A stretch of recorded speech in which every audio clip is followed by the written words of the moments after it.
Friends, तर नागपंचमीच्या सर्वांना खूप खूप शुभेच्छा. आणि आज होती नागपंचमी निमित्त याला सुट्टी होती आणि माझा मोठा मुलगा गेला होता स्कूलमध्ये.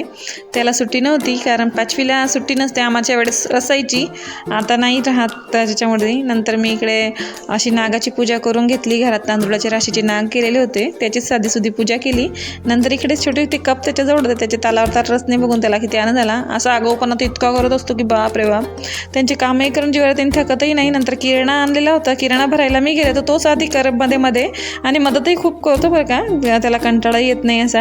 नंतर अशी डाळ वगैरे वाटून घेतली. मला उडदाचे डाळचे असे वडे बनवायचे होते कारण आज नागपंचमी होती आणि त्याच्यासाठी काहीतरी करावंच तर लागतंच. म्हटलं जाते दुसरं काही करण्यापेक्षा मी कढी आणि थोडीशी बासुंदी वगैरे बनवली होती अगोदर. पुऱ्या वगैरेही तळून घेतलेल्या त्या.